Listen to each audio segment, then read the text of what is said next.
Shalom, selamat pagi buat kita semua, saudara-saudari yang terkasih dalam Yesus Kristus. Sebelum saya membawakan firman Tuhan pada pagi yang indah ini, mari kita bersatu dalam doa. Ya Tuhan, ya Bapa kami yang bertata dalam kerajaan surga, terima kasih ya Tuhan, karena sepanjang kami tadi malam ya Tuhan, kami tidur, Engkau sudah memberkati kami, dan Engkau masih berikan kami napas kehidupan hingga pada pagi yang indah ini ya Tuhan, kami masih bisa melihat segala ciptaan-Mu. Begitu juga ya Tuhan, sebentar lagi kami akan mendengarkan sedikit dari firman-Mu. Kiranya berkatilah juga hamba yang menyampaikan firman-Mu agar berkata-kata sesuai dengan kehendak-Mu ya Tuhan. Begitu juga ya Tuhan dengan kami, berikanlah kami pemahaman serta akal budi yang baik dari surga, agar kami bisa menerapkan firman-Mu ini dalam kehidupan kami sehari-hari. Di dalam nama anak-Mu Yesus Kristus, yang menjadi juru selamat kami. Amin. Jadi, eh, saya akan yang akan saya bawakan pada pagi yang indah ini, yaitu kunci ke surga. Dalam perjalanan kehidupan ini, seringkali kita menjumpai ada orang-orang yang mengambil keputusan untuk meninggalkan cara hidupnya yang lama atau yang buruk sekalipun, yaitu meninggalkan hidup yang penuh dengan percintaan dunia dan bertobat kembali kepada Tuhan dan memiliki kehidupan yang baru. Saya mempunyai cerita tentang seorang penjahat yang bertobat. Di negara Hong Kong ada sebuah organisasi yang bernama Triad. Organisasi ini merupakan organisasi kriminal yang dipimpin oleh seorang yang bernama Teddy. Jadi, organisasi ini juga sangat tegas kepada pengikutnya, itu siapapun yang melakukan pengkhianatan akan mati, mereka akan dihukum mati. Dalam organisasi Triad ini, Teddy memimpin bisnis pencucian uang, obat-obatan, prostitusi, dan segala jenis bisnis ilegal. Teddy juga mengatakan bahwa orang-orang yang bergabung dalam organisasi ini adalah orang-orang yang berkarakter dan bukan orang sembarangan. Dan banyak orang yang takut kepada organisasi ini karena kegiatannya selalu tindakan kriminal, tindakan kejahatan. Semua anggota organisasi ini diberi nomor kode mereka masing-masing. Dan nomor kode Teddy yaitu 415 yang tugasnya memimpin setiap organisasi di lapangan.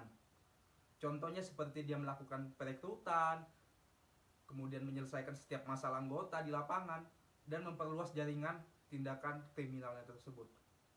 Kemudian di suatu hari, Teddy ini ditangkap polisi dan dipenjarakan. Namun dia tetap masih bisa menjalani bisnis ilegalnya tersebut, seperti penyucian uang tersebut, obat-obatan, dan tindakan kriminal lainnya. Di balik kesengsaraan dan ketenangannya, Teddy juga mengalami depresi yang sangat berat, sampai dia ingin merasakan bunuh diri. Kemudian Teddy terus melakukan usahanya tersebut setiap hari tanpa ada yang menghalangi sama sekali, dan bisnisnya itu berjalan lancar dalam penjara tersebut.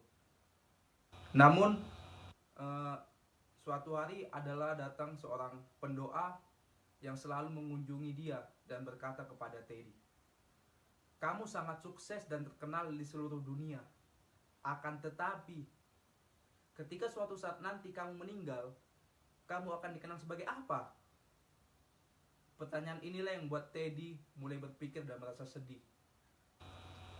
Kemudian Teddy itu selama di penjara tidak bisa yang namanya dengan tidur nyenyak. Dia bahkan sama sekali tidak bisa dengan merasakan tidur, bagaimana rasa tidur lagi selama dalam penjara. Kemudian Teddy pergi menemui banyak dokter untuk berobat agar bisa dia tidur dengan baik. Namun dia tetap saja tidak bisa tidur. Kemudian Teddy melihat Alkitab yang sebelumnya diberikan oleh pendoa itu kepada dia. Setelah itu Teddy berkata bahwa jika memang Yesus memang benar dan ada, biarkan saya tidur, maka saya akan percaya kepadamu. Setelah Teddy memegang Alkitab itu, dia pun tertidur. Kemudian sejak Teddy mulai bisa tidur akibat dia memegang Alkitab itu dan membacanya, Teddy mulai percaya dan menyembah Tuhan. Dia mengalami kehancuran total pada bisnisnya, dan teman-temannya pun berkata kepada Teddy, bahwa yang membuat usahanya hancur adalah Tuhan. Kemudian Teddy mulai berpikir bahwa memang betul Tuhan itu adalah jahat. Dan dia pun percaya kepada teman-temannya bahwa Tuhan itu tidak baik. Dan dia merasa memang bahwa Tuhan itu tidak adil kepada dia. Kemudian ada seorang temannya Teddy yang memberikan pencerahan kepada Teddy. Temannya ini berkata kepada Teddy yaitu, andai kamu memiliki anak, akankah kamu mengizinkan anakmu melakukan bisnis seperti yang kamu lakukan? Jika kamu terus berbisnis seperti itu, kamu akan menuju neraka. Kemudian Teddy merasakan bahwa ini adalah bukti Tuhan mengasihi dirinya.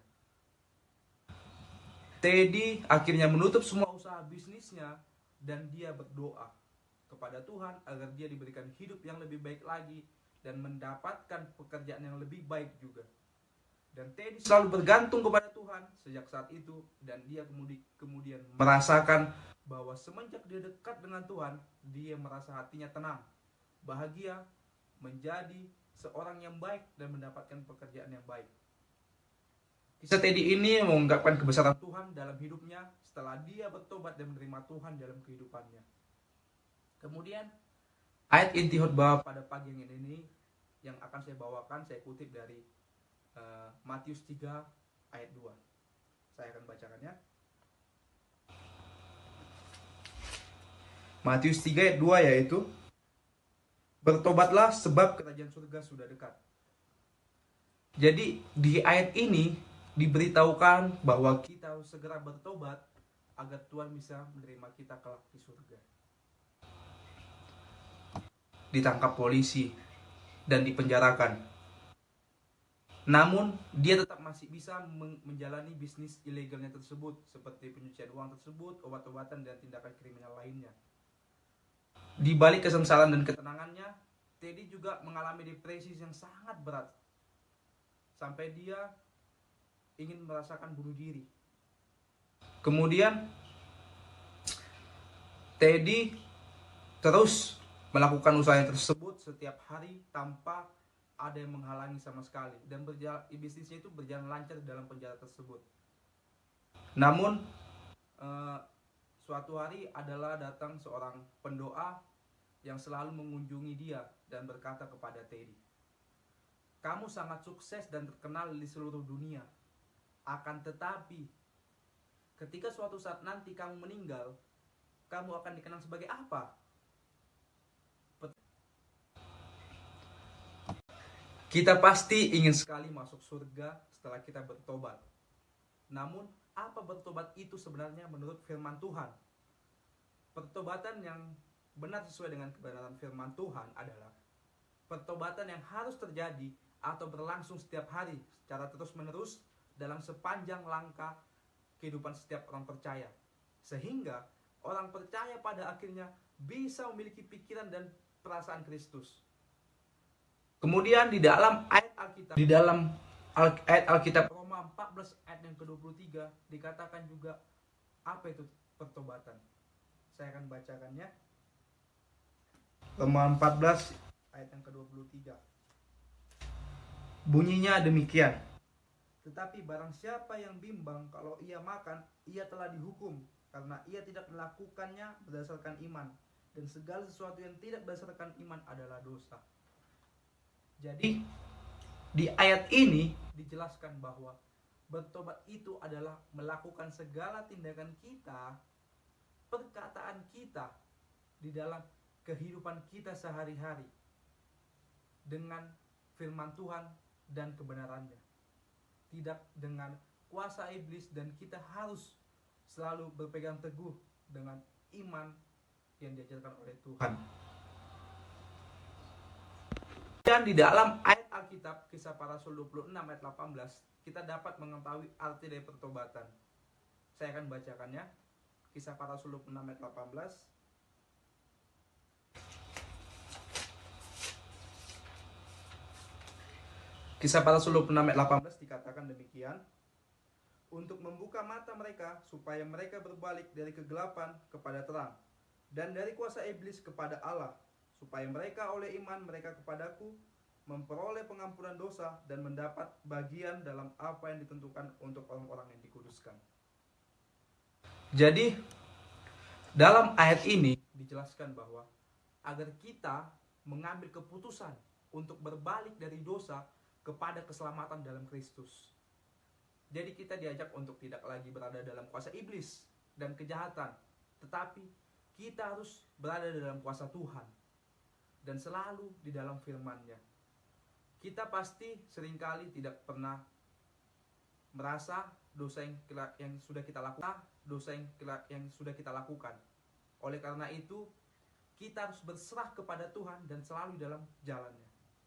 Dan di dalam ayat Alkitab Amsal 28 ayat 13 juga diberitakan tentang arti pertobatan. Saya akan membacakannya juga dalam Amsal 28 ayat yang ke-13.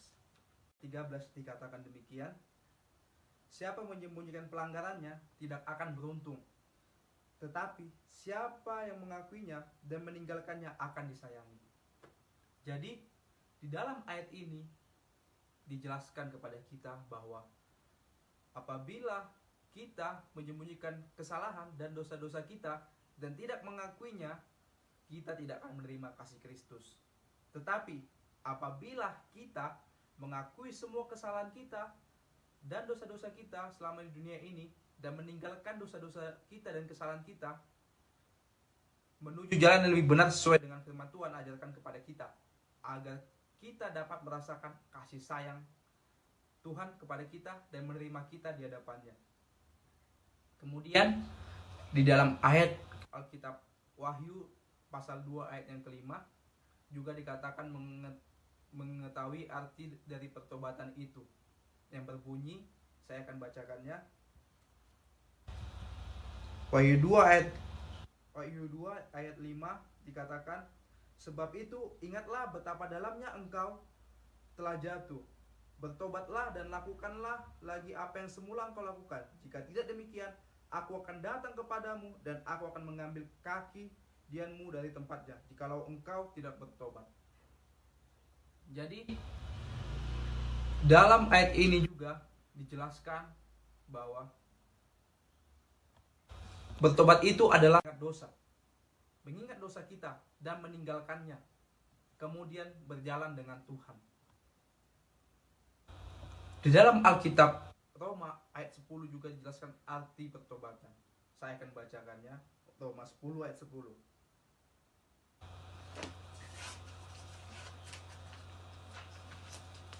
Roma 10 ayat 10. Karena dengan hati orang percaya dan dibenarkan, dan dengan mulut orang mengaku dan diselamatkan. Jadi di sini sudah sangat jelas bahwa pertobatan itu adalah kita harus percaya kepada firman Tuhan dan selalu berada dalam kebenarannya. Kemudian kita harus mengakui dosa kita agar kita diselamatkan. Saya ingin menceritakan sedikit tentang kisah Simson yang jatuh ke dalam dosa, kemudian dia bertobat. Simson adalah salah satu hakim bangsa Israel yang paling terkenal. Simson terkenal terutama karena kekuatan fisiknya yang luar biasa ada di dalam rambutnya, yang merupakan itu semua pemberian Tuhan. Namun sayang, dalam perjalanan hidupnya, Simson lebih banyak memakai kekuatan fisiknya untuk kepentingan pribadinya sendiri daripada untuk membela kepentingan Tuhan. Simson memakai kekuatan fisiknya terutama untuk membalas dendam pribadi terhadap orang Filistin, bukan untuk menggenapi panggilan Tuhan dalam membebaskan bangsa Israel dari kuasa orang Filistin itu. Hal itu terutama dipicu oleh hawa nafsunya sendiri yang tidak bisa dikekangnya. Wanita yang bernama Delilah yang mengakibatkan dia jatuh ke dalam dosa. Akibatnya ia membuka rahasia kekuatannya kepada Delilah. Maka atas kerjasama Delilah, ia ditangkap oleh musuhnya, orang Filistin. Matanya dicungkil dan dia dipenjarakan. Namun di dalam penjara, Simson bertobat, merendahkan dirinya di hadapan Tuhan, serta memohon campur tangan Tuhan dalam melawan musuhnya orang Filistin itu. Tuhan mendengarkan permohonan Simson. Kemudian Tuhan mendengar permohonan Simson tersebut, dan dia akan membantu Simson untuk keluar dari penjara tersebut. Ketika Simson disuruh melawak di sebuah gedung yang dihadiri 3.000 orang Filistin, Simson merobohkan gedung tersebut dan menewaskan 3.000 orang Filistin di dalamnya. Tetapi konsekuensi dosa Simson tetap ada. Dia juga ikut tewas dalam gedung yang dirobohkannya itu. Jadi cerita Simson ini dapat kita buat pelajaran bagi hidup kita semua, bahwa apapun pemberian Tuhan kepada kita, kita harus bersyukur dan selalu berada dalam kebenarannya dan tidak melupakannya. Kemudian yang menjadi pertanyaan buat kita semua yaitu, mengapa kita harus bertobat? Di dalam ayat Alkitab 1 Yohanes 1 ayat 9 dikatakan demikian. Saya akan membacakannya.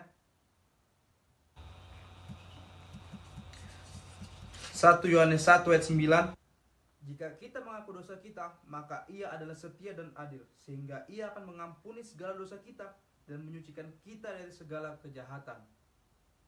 Jadi di ayat ini sangat jelas dikatakan bahwa kita harus bertobat agar dosa kita diampuni oleh Tuhan dan kita disucikan dari segala kejahatan yang sudah kita lakukan dalam dunia ini. Kemudian di dalam ayat Alkitab Amsal 28 ayat 13 juga mengatakan, siapa yang menyembunyikan pelanggarannya tidak akan beruntung, tetapi siapa yang mengakuinya dan meninggalkannya akan disayangi. Di ayat ini juga dikatakan kepada kita bahwa kita harus segera bertobat agar kita dikasihi dan disayangi oleh Tuhan. Kemudian di dalam ayat Alkitab Kisah Para Rasul 3 ayat 19 dikatakan juga mengapa kita harus bertobat. Saya akan membacakannya. Kisah Para Rasul 3 ayat yang ke-19 dikatakan demikian, karena itu sadarlah dan bertobatlah supaya dosamu dihapuskan. Jadi di sini juga ditekankan kepada kita agar kita secepatnya bertobat supaya dosa kita dihapuskan oleh Tuhan dan kita bisa dapat bersama-sama dengan Tuhan selamanya. Di dalam 1 Yohanes 3 ayat 8 dikatakan juga mengapa kita harus bertobat. Saya akan bacakan ayat tersebut. 1 Yohanes 3 ayat yang ke-8 dikatakan demikian, barang siapa yang tetap berbuat dosa berasal dari iblis, sebab iblis berbuat dosa dari mulanya. Untuk inilah anak Allah menyatakan dirinya, yaitu supaya ia binasakan perbuatan-perbuatan iblis itu. Kembali lagi diingatkan Tuhan kepada kita yang sudah rela menebus dosa kita di kayu salib agar kita bertobat, supaya kita tidak akan binasa, supaya kita tidak ada dalam kuasa iblis, melainkan hanya dalam kuasanya saja, supaya kita juga meninggalkan kejahatan dan dosa yang kita lakukan selama ini dan berjalan dalam kebenarannya. Dalam ayat Alkitab Yakobus 4 ayat 6 juga dikatakan mengapa kita harus bertobat. Saya akan bacakan ayat Alkitab tersebut. Yakobus 4 ayat yang ke-6.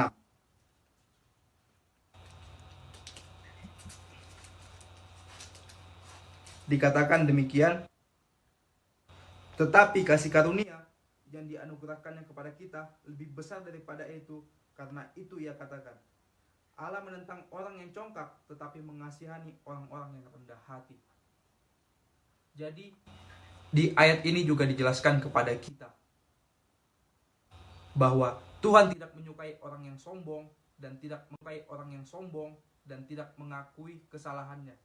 Tetapi Tuhan menyukai orang yang rendah hati kepadanya. Jadi kita harus bertobat agar kita dapat bertumbuh dalam kerendahan hati dan menerima serta menikmati belas kasihan Allah.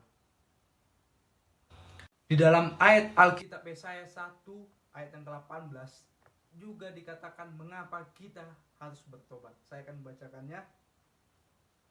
Yesaya 1 ayat yang ke-18. Marilah baiklah kita berperkara, firman Tuhan, sekalipun dosamu telah merah seperti kirmiji, akan menjadi putih seperti salju. Sekalipun berwarna merah seperti kain kesumba akan menjadi putih seperti bulu domba. Jadi ayat ini menjelaskan bahwa sebesar apapun dosa kita yang telah kita lakukan dalam dunia ini, dalam perkataan ataupun perbuatan kepada sesama ataupun diri sendiri, akan diampuni jika kita mengakui dosa-dosa kita.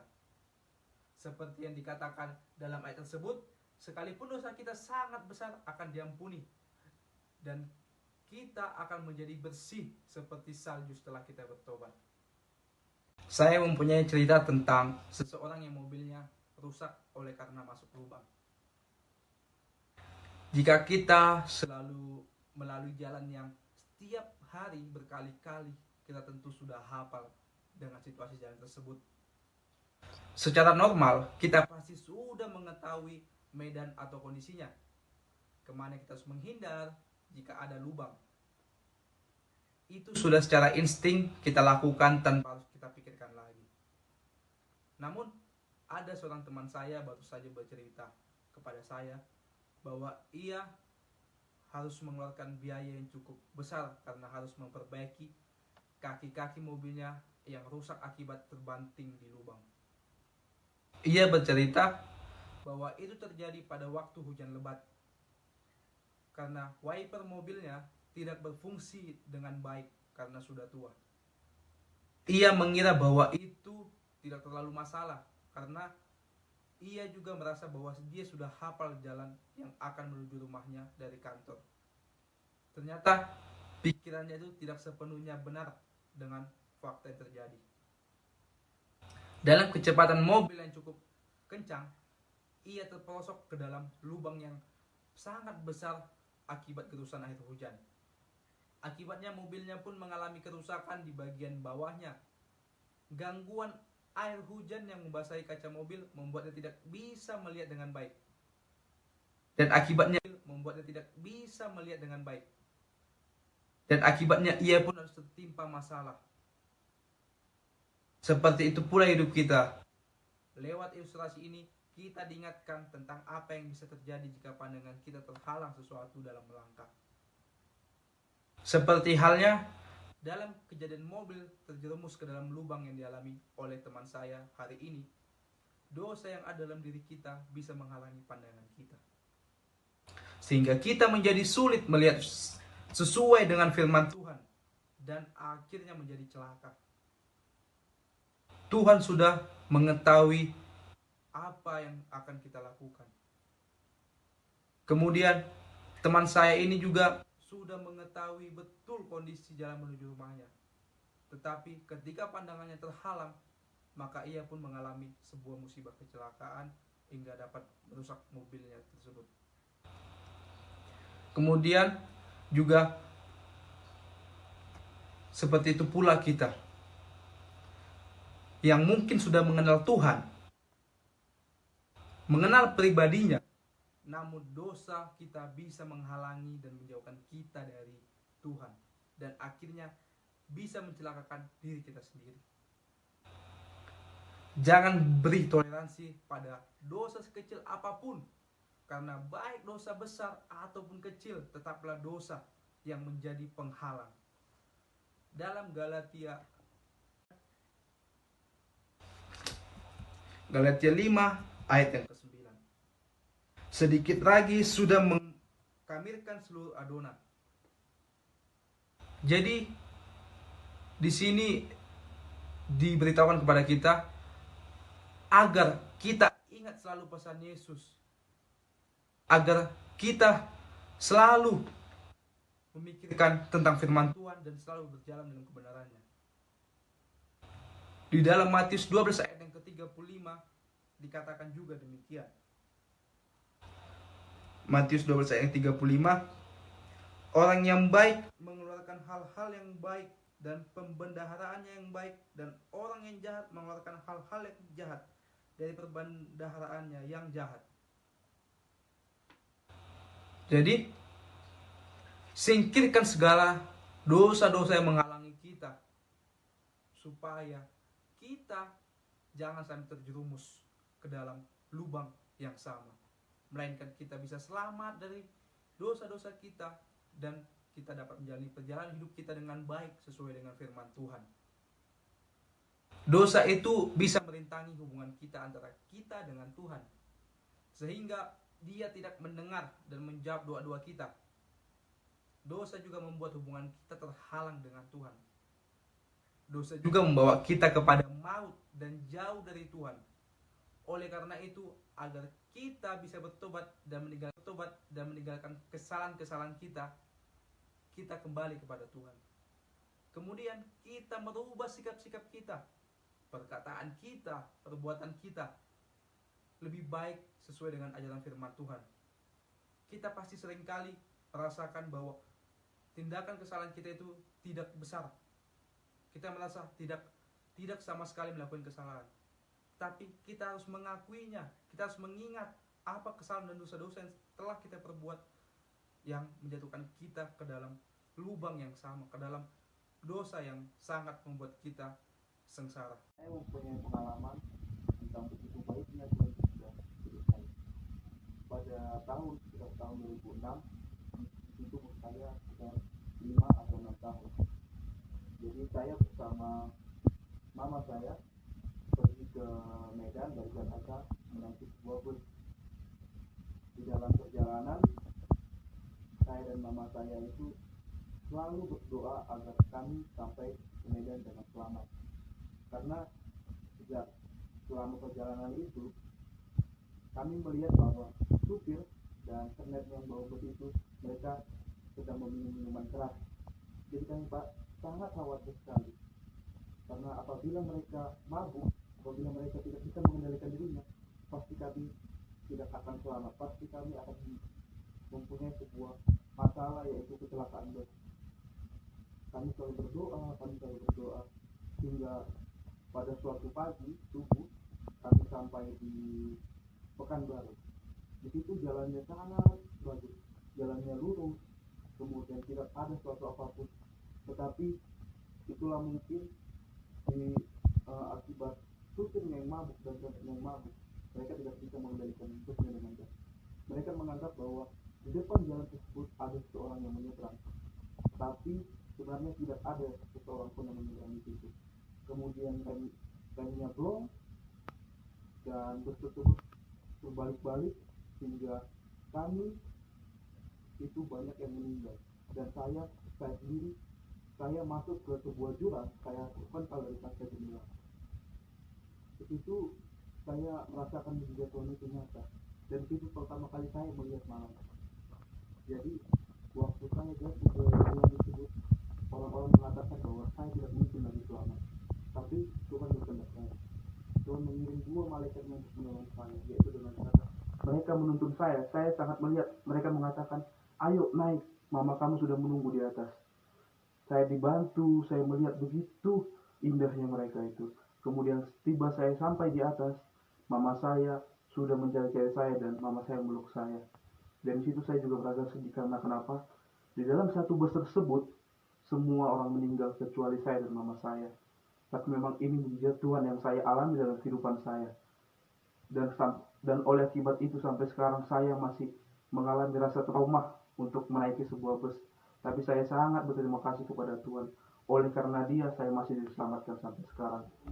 Dan semoga kita juga umat manusia yang ada di dunia ini bisa mengambil keputusan bahwa kita harus selalu mengikut Tuhan. Kita harus selalu berada dalam perlindungannya. Kita selalu berjalan dalam firman-Nya. Agar apa? Agar segala kekhawatiran kita, segala kehidupan kita, dan segala aktivitas kita selalu dilindungi oleh Tuhan. Jadi, saya mengajak kita semua harus segera membereskan dosa-dosa kita. Harus segera meninggalkan dosa-dosa kita.